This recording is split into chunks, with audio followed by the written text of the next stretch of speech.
Hello fellow investors and welcome to Sylle Invest, where we bring knowledge to investing. Who are Progressive Planet Solutions and what do they do? In this overview video, I will try to answer those questions for you. And from now on, I will refer to Progressive Planet Solutions as Plan. Plan is a mineral exploration company that provides innovative solutions to the supplementary cementing materials, SCM, and agriculture industry. They pulverize and provide rock powders to the agriculture industry to capture CO2 while increasing crop yields and soil moisture. They provide environmentally friendly SCMs with their post-glass products. They provide innovative solutions to sequester CO2 in cement. And they have a world-class development team from a wide range of disciplines. Since this is an overview video, I'm going to briefly touch the most important parts of the company, and I recommend that you take a look at their world-class management on their website, as there's no time to dig through them in this video. The topics for today is material knowledge, post-glass SCM and post-glass 100G SCM, Co2 Foaming Agent, Co2 Center of Sustainable Innovation, the comminution facility, their natural porcelain properties, the acquisition of Absorbent Products Ltd, which I will call APL, the catalyst list for this company, and also the accompanying risks. And we'll start by material knowledge. So why material knowledge? Well, it's because you need to know about the materials they work with and what they try to replace to understand what they do and why they do it. So we're going to start with Portland cement. It is the most common type of cement. It is one of the greatest sources of CO2 emissions in the world. And it is roasted twice and off-gases 44% of its weight as CO2. And this can be partially replaced with about 10-50% with SCMs. And this is a great opportunity to replace this with more environmentally friendly SCMs that does not produce this much CO2 in the world. So let's look at three other types of materials. We have fly ash, we have natural porcelains, and we have glass. So looking at fly ash, it's the most common SCM as of today. And it's created when coal is burned to make electricity at coal burning power plants. It has very small particles, and its small particles make concrete highly dense. And fly ash concrete is resistant to acid and sulfate attacks, which is why you have it in the cement to begin with. But fly ash is disappearing as coal-fired power is phased out by December 2029 in Canada. So there needs to be a replacement for fly ash soon, because fly ash actually has a big part in the cement industry right now, and for a good reason. It does things that Portland cement cannot. For example, the density and the acid and sulfate like resistance. Moving on to natural porcelains, it's a volcanic ash that contains small particles of pulverized volcanic rock and glass. It's the same thing here. It's very small particles make concrete highly dense. Porcelainic concrete is resistant to acid and sulfate attacks, just like fly ash. And the difference here is that it's stronger and has superior compressive strengths versus fly ash, so it's actually better. And also the Pantheon in Rome is made from natural porcelain, which is over 900 years old, and it has no rebar, and it's still standing today. And glass, well, it's made by heating silica sand to 1760 degrees Celsius, and most glass containers are used only once before being disposed, which is such a waste considering how much energy is consumed to produce them. And over 60% of post-consumer glass goes to landfill. And pulverized glass makes a very high quality, extremely long lasting concrete. So those are the materials, the material knowledge you need moving forward. So let's move on to the product itself. So let's go to post-glass and post-glass 100G. So post-glass, it's a product from Plan, and it consists of porcelain and recycled post-consumer glass that is treated using a proprietary process developed by Plan. The result is a strong chemical-resistant SCM with a much lower carbon footprint than either Portland cement or fly ash. And yeah, by replacing Portland cement with Posglass SCM, it delivers nearly 1.0 ton of carbon offset per ton of recycled glass. So by removing like 1 ton of Portland cement and having 1 ton of recycled glass in the Posglass, that would mean like that ton is not going into the atmosphere. So this is a great way to remove CO2 in the world. And all tests are completed with impressive results. So it's looking really good for this product. It's still not commercialized. So the next step here is to build the Posglass manufacturing plant. Posglass 100G SCM is a revolutionary SCM that uses 100% post-consumer glass, like 100%. And then they have this proprietary process that is also developed by Plan that they use on it. And they also have something to permanently sequester CO2 through also a proprietary process. It's much science in this company, and that's what they love to do. And initial tests show impressive results. It's looking very good. And the next step for the Posglass 100G is to confirm the economics and commercial scale production and to file patents to protect the novel processes. So this is like their core business that they work with right now. So I'd expect us to have a lot of news in 2022 about both Posglass SCM and the Posglass 100G SCM. And I'm looking forward to when they start production on at least the first one to begin with, and then once the feasibility study is done and the testing is done at the 100G, I look forward to having that one in production as well. And also, yeah, Plan receives a tipping fee for diverting post-consumer glass from landfills. So once we have the feasibility study, I'm really looking forward to see how profitable this is going to be.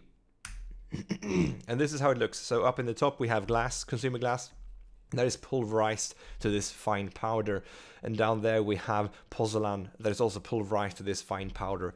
Combining them and some other things, and then the proprietary process becomes Posglass SCM. And the 100G is basically just glass powder and then the process applied to it.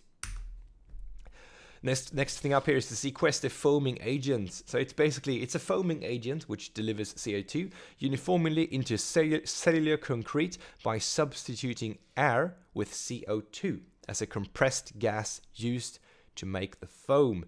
No commercial foam can do this right now. And in the picture here we can see that it's a commercial foam that when they try to replace the air with CO2, it disintegrates while the Co2 Foaming Agent stays stable.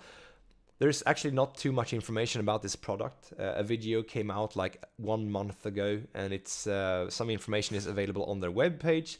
So this is something they're working with right now and doing some R&D on. So this is one thing I look forward to see in 2022, what can come of this.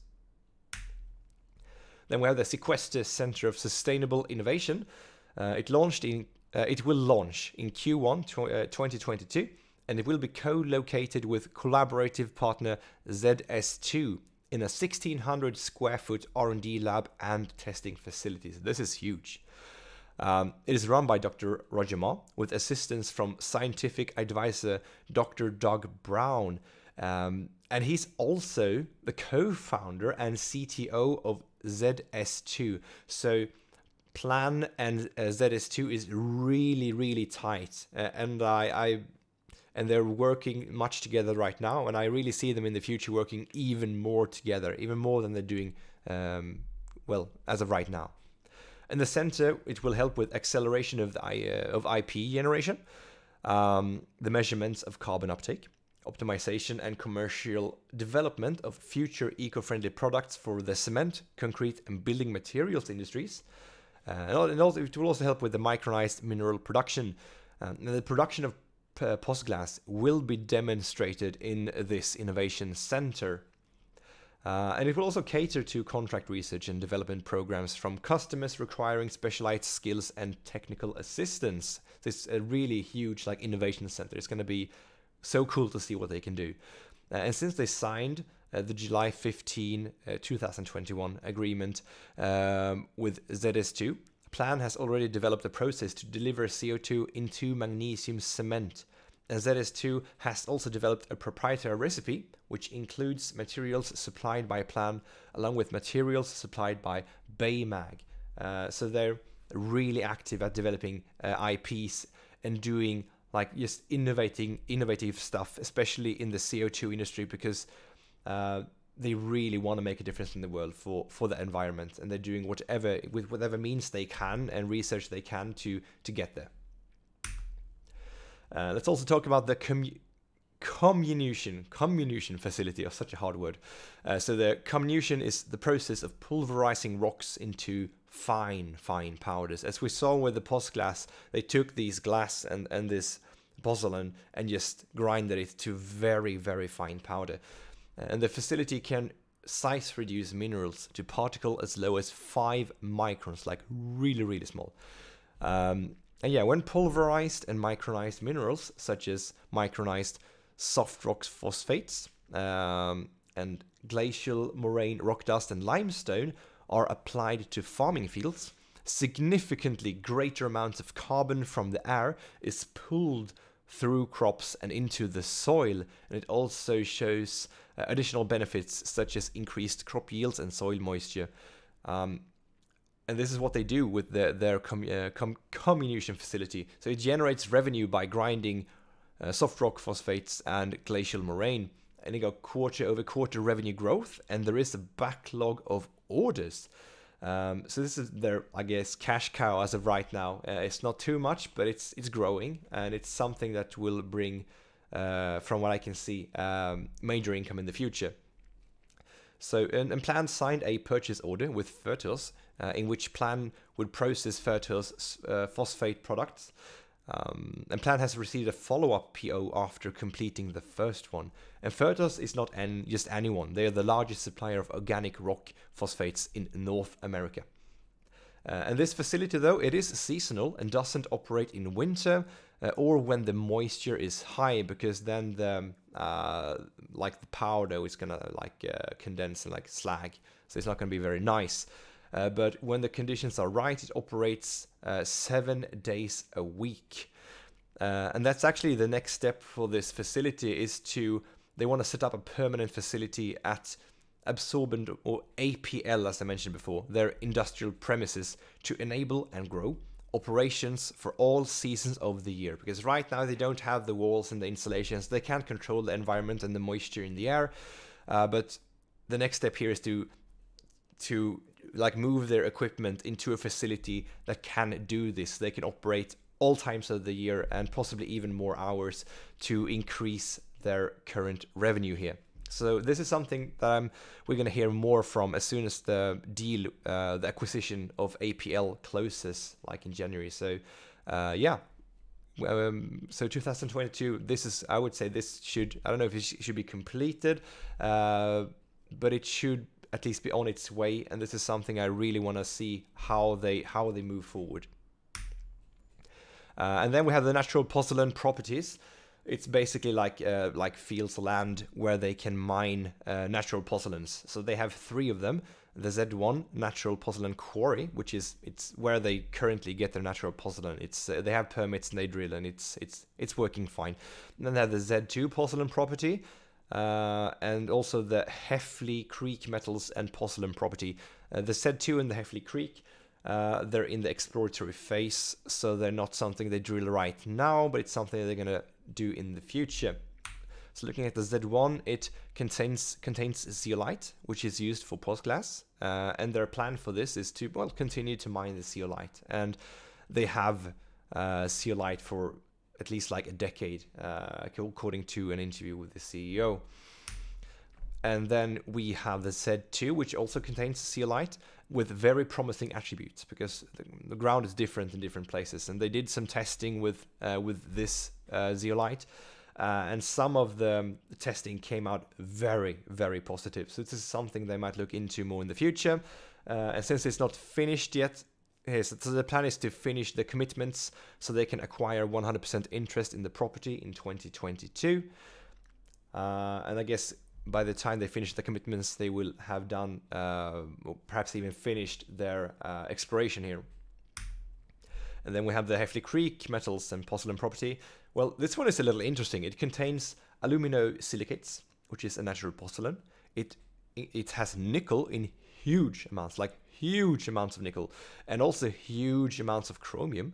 It has gold, it has silver, and it has magnesium.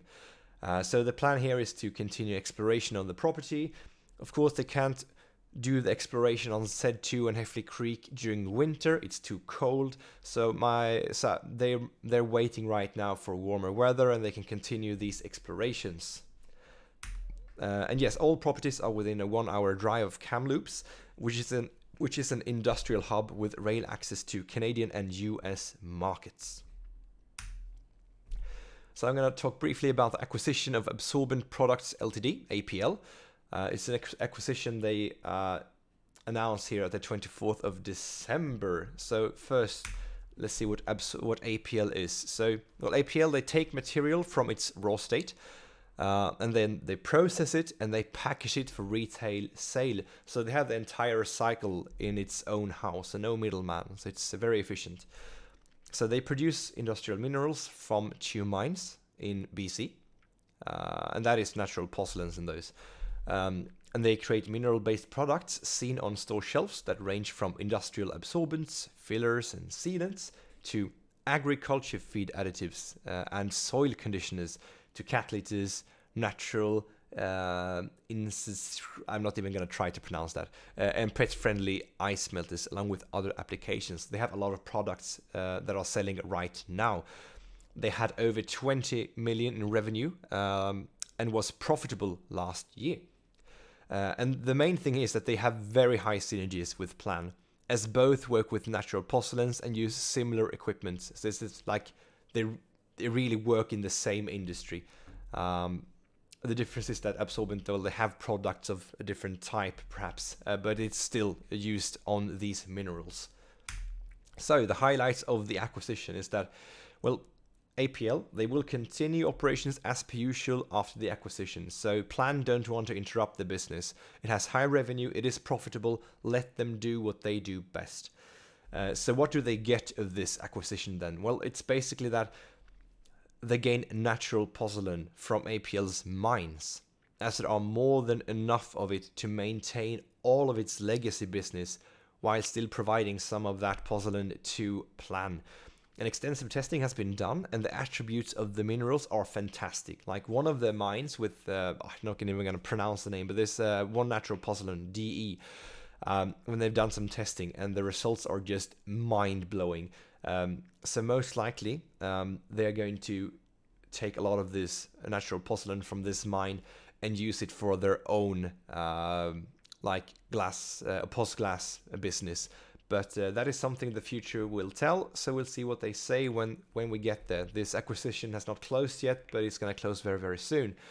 And Plan will use also APL's zoned and permitted land and industrial buildings to put a new post-glass manufacturing plant and a permanent comminution facility. So this is one of the big things, because the post-glass, which is like their the thing they're working on, the SCM that they're working on really much, they need a plant to produce this. That has been like their goal for a while, to find a place to do it. APL has the locations for it, so they will build a plant here. And the same goes with the community, the comminution facility that was seasonal. APL also have these like buildings where they can just move the equipment and start their business, but it being a permanent one and not a seasonal one. So this acquisition is really about gaining resources and gaining like real estate, like places where they can put their business, which is already zoned and permitted, while also owning this business that is profitable and just letting it do what it does. So that's the great thing about this high synergy. So this, I would say, personally, I think it's a great acquisition, and I look forward to see what they can do with this. And moving on, we have the catalyst list. It's usually something I do in an episode on itself. But let's just skim through what they have in store for us. So yeah, in January 2022, that's like this month, they're going to close the acquisition of APL. They're also going to close the private placement that was announced in conjunction with the acquisition. In the first quarter here, they're going to launch the Sequester Center of Sustainable Innovation. And in the first half of the year, they're going to close the transaction of the said to natural Porcelain property. They need to close it, I think, if it was June or July 2022, to get 100% interest. So they're going to make it in the first half, or at worst, even July. And the 13th of June this year, they're going to complete the first ESG report. Looking forward to read that. And very soon, they're going to announce a 13.3 million bank financing. So with the acquisition of APL, they announced that they're going to have like a bank financing for 13.3 million of the 16.7 or 16.9 million or 16. But anyway, I think it was 16.3 million to buy the entire APL. So yeah, this is going to arrive, I assume, very, very soon. And they're also going to announce 2 additional scientists to the Sequester Center of Sustainable Innovation also very soon. And here are some things I don't know the dates of, but it's something that that is important moving forward. So they have announced that they want to have a long-term supply deal, but we're waiting for that announcement when they actually have it in hand. So announcement of long-term supply deal of glass in Western Canada is very important moving forward for this company, at least for their POS glass products. So another catalyst is the demonstration, well, them demonstrating the production of POS glass SCM and POS glass 100G SCM in the Innovation Center. They also need to confirm the economics of commercial scale production of POS glass 100G. They need to file patents to protect the novel processes of POS glass 100G. And these are, I guess, the 2 main ones. They need to set up the comminution facility and also the POS glass manufacturing plant. And I think we will hear more of this, like when they want to do it, how they want to do it after the acquisition of APL is closed. And let me just say it here and now, there is much more going on with the company than this small catalyst list could fit. I had to prioritize some things. So some of the things I haven't included is that very soon, like in the next few months, they will have a new board member joining. In January, like in this month, they will apply for drilling permits for their 3rd property. And in the Q1, they will also apply for drilling permits for the said 2. And the list just goes on. It's like so many things. So I'm just going to lean back this year and see what the future brings. And I'm really waiting for 2022 and 2023 to see where they can go. They have grown really fast, this company. If you go back to when they got listed and where they are today, it has gone really fast. And if they even continued at half that pace, I would say it's still very fast. So yeah, like I said, I'm just gonna wait and see what the future brings. And of course, we can't say all these good things without talking about the risks, because there are always risks in every company. You just have to look and try to find them. So I have listed a few of them. So at least the ones I could find. And there's no guarantee that plans mineral exploration will result in profitable mining operations, because it's a risky business. Like in exploration, there's no guarantee you will find any minerals, or that it will be any good minerals. There's no guarantee that POS glass will reach commercialization. That we will see when they have the plant up and try to produce it. And there's no guarantee that POS glass SCM will become economically feasible. There is data. I mean, they have said that they will sell this product for slightly less than fly ash and Portland cement, and they do get the tipping fee for the glass. But until we know their production costs, we don't know if it's economically feasible. But considering they are doing a feasibility study on the 100G product to know if it is feasible or not, and they are not doing it with the normal POS glass, I would assume that it is economically feasible. But until we know, then it's a risk. There's no guarantee that POSGlass gets any buyers. Yeah, I mean, even if they have it produced and it's economically feasible, if they have no buyers, it doesn't matter. So until I see a buyer, this is going to stay on this list. And there's no guarantee that Plant's other innovations will bear fruit, like their foaming agent and other things they're working on. Yeah, so no guarantee that any of that will work out. And there's no guarantee that Plant gets financing until they reach profitability. So their current businesses, I mean, R&D costs a lot. Making this POSGlass costs a lot. And now building this facility, it's gonna be a few, I would say a few years without profitability. But the comminution facility will bring some income, and the APL will bring some income or some profits. But overall, I think they will still be losing money for a while. So until they can get on in the greens, they need to get financing to survive, and there's no guarantee that that will happen. And also Corona, it can affect very many things. We all live in this right now, so I would say enough said. And yeah, that is it. I hope you enjoyed this overview video of Progressive Planet Solutions. This was a quick overview video where I try to briefly touch the most important part of the company so that you, as an investor, can get a good grasp of the company in a very short amount of time. Please tell me what you think about this concept of my overview videos by either sending me a PM or writing in the comment sections. I do these videos for you, and your feedback makes sure that I deliver what you want to see. And the usual disclaimer, I own shares in this company, I'm not a financial advisor, you should do your own DD and only spend money that you can afford to lose. Yeah, so if you found this video helpful, please like and share, and don't forget to subscribe. If you want to support my work, please consider becoming a Patreon or donating. A lot of research, really a lot of research was put into this video, and your support is really appreciated. Thank you for watching and have a good one.